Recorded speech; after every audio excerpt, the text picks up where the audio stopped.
AITA for refusing to pay my half of a loan I took together with my husband? Story 1. My husband and I purchased a parcel of land suitable for a one-family home, a bigger house and a guest house, or several smaller bungalows to rent out to tourists. Since it's in a quite prominent location, we're located in Central Europe. The parcel is in a Baltic Sea resort. It was pretty expensive. We spent both our savings and took a loan for it together. The idea was to place our money somewhere where raging inflation wouldn't harm it, with loose thoughts on maybe building a vacation house for ourselves, plus as a kind of Airbnb situation for tourists when we wouldn't use it ourselves.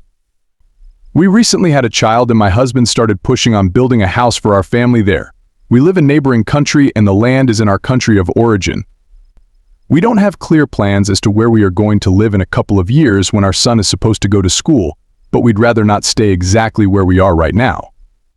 With our jobs, it would be possible to move within the country we live in right now. Coming back to our country of origin would be a leap of faith, to say it the least. But we would be closer to both our families, who live there permanently. Also, so many other pros and cons due to political situation and our not always matching preferences.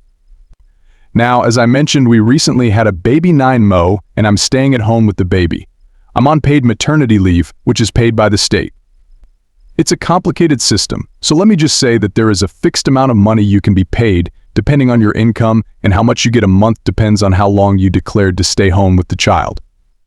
We decided that I'll stay as long as possible, which adds up to 5 years outside of my regular job. At the beginning, I got a bit more state money, around 50% of my usual earnings. Now and for the next months, it's going to be about 25% of my usual income. This happens to be approximately the same amount of money that my part of the monthly loan payment would be. Also, I still have to pay my half of other bills, rent, cost of living, and baby stuff. In order to be able to pay for it, I would have to tap into my savings for the next 4 months, and I don't think it's fair. My reasoning is that I gave up my regular salary, ability to buy whatever I want, going to restaurants, etc., ability to save money, and basically my financial independence to raise our child, and should not be forced to use my contingency money. My husband is working full-time and his earnings didn't change. He thinks I should pay my half as per usual since he wants to keep saving up for the house. Am I crazy to think he should not put me in a position of tapping into my savings? BDTU, we were well aware of the loan while planning the child. The pregnancy happened happily sooner than expected. First comment. You said we decided that I'll stay on a maternity leave as long as possible. How was your changing financial situation not part of that discussion? You should have hashed this out a year ago. If you want to keep your finances separate, you could try a couple things. First, you could each pay towards your familial expenses proportional to your income. So, if your husband is making 4x what you are, he should be paying 80% of your bills, loans, groceries, diapers, etc., and you should be paying 20%. Second, if he doesn't agree to that and thinks you should be paying 50%, you should be billing him for childcare, prorated for the 9 months you have already spent caring for his child. Because if you weren't watching his kid for him, he would have to be paying someone to do it while he works. Second comment. To my understanding, marriage is about a unit of 2 people for a common goal. Sometimes one can contribute more, sometimes the other. No one should lose the ability to have simple pleasures like a restaurant dinner with friends because momentarily they are earning less. Don't even get me started on the cause being your child. If you look at it like a business arrangement, which I don't think it is, by the way, I think contributing being pregnant with and giving birth to said child translates to a f***ing big sum of money he owes you. For the love of all things fluffy. This is borderline financial abyss. I'm very passionate about this. Your husband is TA. Third comment. Well, since you used the term husband, act like it and realize you're a team.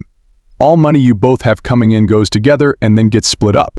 Alternatively, if this is a business relationship where you separate, well, act like it and either get back to work or take out of savings. If you have expenses, money coming in, that's kind of how it works. I'm not getting involved in your marriage to figure out which plan you should be on, but it's probably one of the two. ID cash for lack of communication. Story 2. AITA for kicking my friend out of my apartment after he wrecked my car and refused to pay for damages? Not the a-hole. I'm 25M in a serious bind right now and could use some advice. A few months ago, my friend Dan, 26M, hit a rough patch, lost his job, and his girlfriend kicked him out. We've been close for years, so I didn't hesitate when he asked if he could crash on my couch until he got back on his feet. Dan moved in, and at first things were okay. He was actively looking for work and helping out around the apartment. I was covering most of the bills, but I figured that's what friends do when one is down. I didn't expect anything in return, just that he'd get on his feet and pay me back in other ways, like covering groceries or taking me out once he got a job. But then things started to go south. Dan became more comfortable, and by that I mean he stopped trying to find work. He'd spend all day on the couch playing video games, and anytime I asked him how the job search was going, he'd brush me off with "I've got some leads." Or "I'm waiting to hear back, meanwhile, I'm covering rent, utilities, food, everything." The breaking point came last weekend. I had to work late, so I left my car keys on the kitchen counter. Dan doesn't have a car, and I made it clear when he moved in that he couldn't use mine. But when I got home that night, my car was gone. I called Dan, and he casually told me he'd taken it out to grab some Dr. NKs with friends. I was furious, but it got worse when he came back. My car was trashed. Scratches along the side, a dent in the front bumper, and it reeked of cigarettes, which I don't even smoke. When I confronted Dan, he shrugged it off like it was no big deal. He said his friend knows a guy who can fix it for cheap and that I shouldn't worry. But when I asked him to pay for the damages, he flat out refused, saying he didn't have any money and that I was overreacting. I was livid. This wasn't some minor scratch. It was going to cost me a couple of grand to fix everything. So I told him to get out. I didn't care where he went or what he did, but I couldn't keep supporting him when he was treating me and my stuff like garbage. Dan flipped out, saying I was abandoning him when he needed me the most. He called me selfish, said I was letting money come between our friendship, and even accused me of never really caring about him. Our mutual friends are split. Some think I did the right thing by kicking him out, saying he was taking advantage of me. Others think I overreacted and should have given him more time to sort things out, especially since he didn't have anywhere else to go. Now I'm questioning if I was too harsh. AITA for kicking him out after he wrecked my car and refused to pay for it. Edit. To clarify, I'm not just angry about the car. It's the principle he was living here rent-free, eating my food, using my stuff, and then wrecked my car without even asking. The car is my main way of getting to work, so it's not just a small inconvenience. I could have lost my job if I didn't have it to get around. And after reading the comments, I am starting to think about pressing charges on stealing the car, not for the money, but so he knows that it's wrong and unacceptable. Edit 2. Since a lot are asking about pressing charges to get insurance money, I am not struggling financially, so fixing the car won't be a problem. But the main reason I am going to press charges is that he fecked me up, so I am going to feck him up, so he know he won't always get away with it. First comment, NTA. As with all other situations where lackeys are whining about you being heartless, go ahead and send Dan a list of friends who berated you about not helping a friend as people willing to personally give him money to get back on his feet or offer him a place to stay. Second comment, NTA. You are being emotionally manipulated by Dan. He realized that he went too far by stealing your car, so he pretends that you are the aggressor that doesn't care about poor little Dan. He's blaming you for making it about him not having money rather him being a lazy mooch who won't get a job. Dan got too comfortable living off of you. All this "you don't care about him" is a deflection of his "doesn't care about you at all." To the friends who say you're being too hard on Dan, repeat to them that Dan does have a place to go and will be arriving at their place tonight.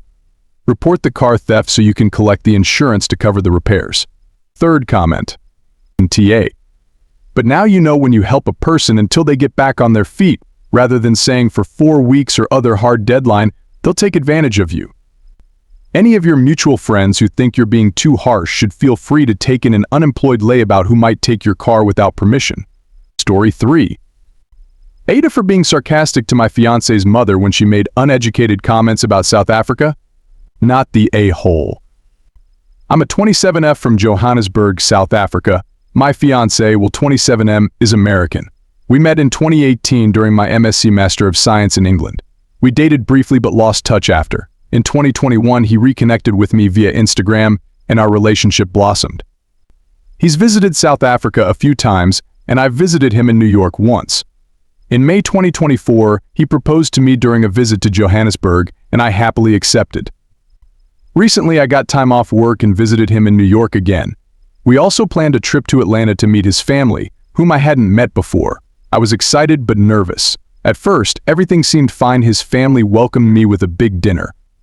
However, his mother and aunt made some stereotypical and uneducated comments about South Africa, which I found amusing but also slightly irritating. They kept asking why I sounded British and even compared me to Hermione from Harry Potter. Then his mother said, "I'm honestly wondering how you're South African if you're not black. I didn't even know there were white people in South Africa." As a naturally witty and sarcastic person, I responded without thinking, saying something like, "Yeah, we just magically appeared there one day, like poof." In hindsight, I can see how this might have been the wrong approach, but it was my immediate reaction. His mother and aunt were clearly offended, and the evening became awkward. Will noticed the tension and got upset.